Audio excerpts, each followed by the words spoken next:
18वीं लोकसभा का सत्र सोमवार से शुरू हो गया।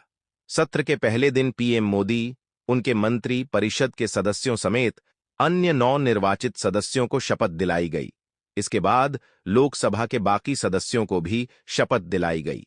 संसद सत्र के दूसरे दिन भी सांसदों को शपथ दिलाई गई। यूपी के 80 सांसदों की बारी सत्र के दूसरे दिन आई।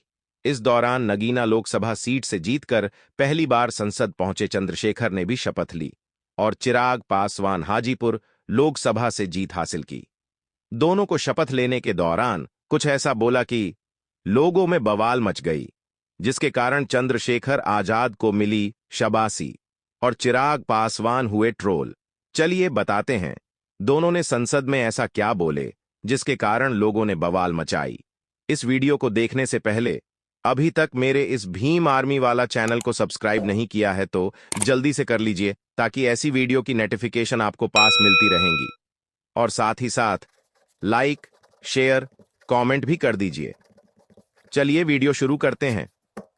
चंद्रशेखर आजाद संसद में बोले, मान्य सभापति जी, जय भीम। महामहिम राष्ट्रपति के अभिभाषण पर धन्यवाद। प्रस्ताव पर बोलने को आपने मुझे अवसर दिया, इसके लिए मैं आपका आभारी हूं। सभापति महोदय, सर्वप्रथम मैं बहुजन समाज में जन्मे सभी संतों, गुरुओं, महान पुरुषों को नमन करता हूं, जिनमें महात्मा ज्योतिबा फुले, डॉक्टर बाबा साहब अंबेडकर, मान्यवर काशीराम साहब को मैं याद भी करता हूं आज के दिन पर। साथ साथ नगीना की महान जनता और भीम आर्मी और हमारी पार्टी आजाद समाज पार्टी काशीराम के साथियों का भी धन्यवाद करता हूं। इसके बाद अपने कुल गुरु, जगत गुरु, सदगुरु विदास महाराज को भी मैं नमन करता हूं, जिन्होंने दुनिया को लगभग 600 साल पहले बेगमपुरा शहर के रूप में दुनिया का सबसे महान लोकतंत्र दर्शन दिया। अध्यक्ष महोदय, माननीय सभापति जी, 14 अगस्त 1947 को ये देश अंग्रेजों के अधीन था। 15 अगस्त 1947 को हम लोग आजाद हुए। 16 अगस्त 1947 को देश आजादी में था, लेकिन धन धरती राजपाट में बंटवारा नहीं हुआ। जो साधन संसाधन थे उनमें बंटवारा सही रूप से न होने के कारण एक बहुत बड़ी आबादी सुविधाओं से वंचित और सम्मान से वंचित रह गई। उनको सम्मान देने के लिए और अंतिम व्यक्ति तक सुविधाएं पहुंचे, इसके लिए लोकतंत्र की व्यवस्था हुई। लेकिन आजादी के 70 साल बाद भी हम कहां खाडीडीहे हैं, इस पर यह चिंता का विषय है। मैं मानता हूं कि सामाजिक न्याय तभी होगा, मान्य सभापति जी, जब जातीय जनगणना पूरी होगी और जातीय जनगणना कराई जाएगी और साथ साथ संख्या के आधार पर आरक्षण जो है वंचित वर्गों को बढ़ाया जाएगा।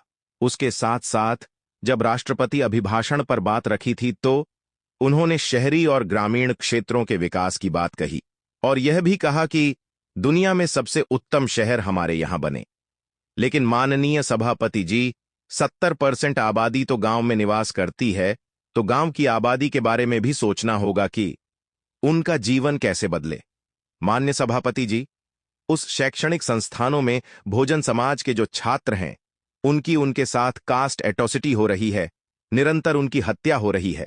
साथ साथ जो सरकारी कर्मचारी हैं दफ्तरों में, उनके साथ भी एससी, एसटी, ओबीसी और मुस्लिम और अन्य धार्मिक अल्पसंख्यक है, उनके साथ भी मान्य सभापति जी जातिगत और धार्मिक जो हैं शोषण किया जा रहा है।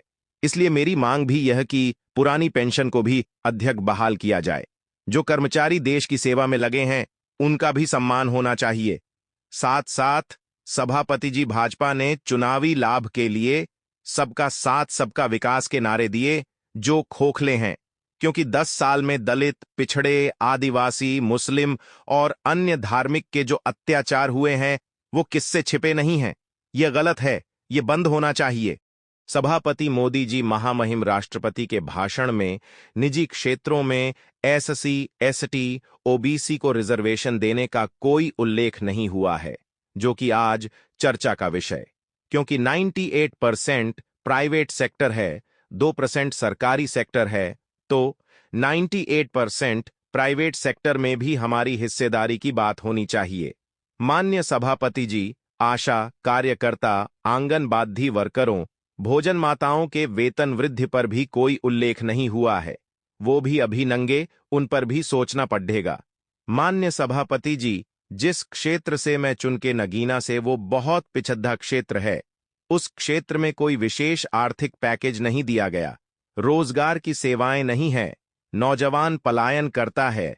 आईआईटी, आईएम, केंद्रीय विद्यालय आदि शिक्षा में और चिकित्सा संस्थानों की स्थापना होनी चाहिए, जो कि नहीं है। और मान्य सभापति जी, मानसून सत्र आ गया है। मेरा क्षेत्र बाढ़ से बहुत प्रभावित है, इसलिए मैं आपसे आग्रह करूंगा कि वहां के लोगों को मुआवजा दिलाई जाए। मान्य सभापति जी, चीन हमें आंख दिखा रहा है और लगातार हमारे देश की सीमाओं में घुसपैठ कर रहा है, इसलिए अग्निवीर योजना को हटाकर पूर्ण सेना भर्ती शुरू की जाए और साथ साथ भारत की सबसे प्राचीन व बहादुर रेजिमेंट में से एक चमार रेजिमेंट को पुनः बाहर बहाल कराया जाए। ऐसा भी मेरा आपसे आग्रह है। मान्य सभापति जी, पिछले सारे प्रधानमंत्रियों ने मिलकर जितना कर्ज लिया है, उससे दुगना कर्ज हमारे वर्तमान के प्रधानमंत्री जी ने लिया है। किसान अगर अपना कर्ज माफ कराने के लिए जाता है तो लाठी झेलनी पड़ रहती है, जबकि सरकार ने धन्ना सेठों का 15 लाख करोड़ रुपया माफ किया है। इस ओर हमें ध्यान देना पड़ेगा, हमारी आने वाली पीढ़ियों को कर्ज चुकाना पड़ेगा। मान्य सभापति मोदी जी, किसानों को एमएसपी की लीगल गारंटी तथा किसानों का कर्ज माफ होना चाहिए। साथ साथ 2 अप्रैल 2018 को एससी एसटी के बच्चों को बहुत बड़े पैमाने पर मुकदमे लगे थे। वो हमारी लड़ाई सही थी, ये सुप्रीम कोर्ट नहीं माना और बाद में सरकार नहीं माना। वो मुकदमे तुरंत वापस होने चाहिए। मान्य सभापति जी, प्रेस जो है उस पर भी शिकंजा कसा जा रहा है। जो पत्रकार सरकार के खिलाफ बोलता है, नौकरी से हाथ धोना पड़ता है। और सोशल मीडिया हमारा हथियार है, उस पर तरह तरह के प्रतिबंध लगाए जा रहे हैं और विरोध करने वालों को सोशल मीडिया हैंडल भी सस्पेंड करा दिए जा रहे हैं। साथ साथ सभापति जी, पेपर लीक और परीक्षा के कैंसिल होने से देश के नौजवानों का भविष्य खतरे में है। नीट, यूपी सिपाही भर्ती, सभापति जी, शिक्षक भर्ती में घोटाला हुआ है। कोई पूछने वाला नहीं, खून के आंसू रो रहे हैं, बच्चे बेरोजगारी का दंश युवा झेल रहे हैं। इसीलिए मेरा आग्रह है कि युवाओं के लिए कृपया समाप्त। मान्य सभापति जी, मैं पहली बार बोल रहा हूं, आप कहेंगे मैं बैठ जाऊंगा।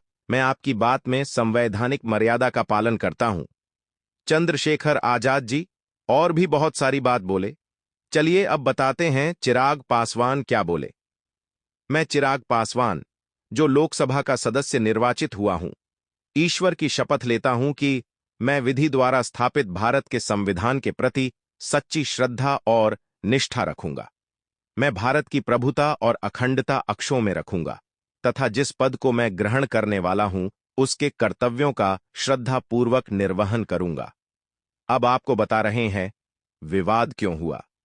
चंद्रशेखर आजाद जय भीम को मानते हुए शपथ शुरू किए और चिराग पासवान ईश्वर को मानते हुए शपथ लिए। इसी बात को लेकर दोनों के बारे में चर्चा चल रही है। इस दोनों के बारे में आपकी क्या राय है, कमेंट में बताएं। और अभी तक मेरे इस भीम आर्मी वाला चैनल को सब्सक्राइब नहीं किया है तो जल्दी से कर लीजिए और साथ ही साथ वीडियो को लाइक शेयर भी कर दीजिए।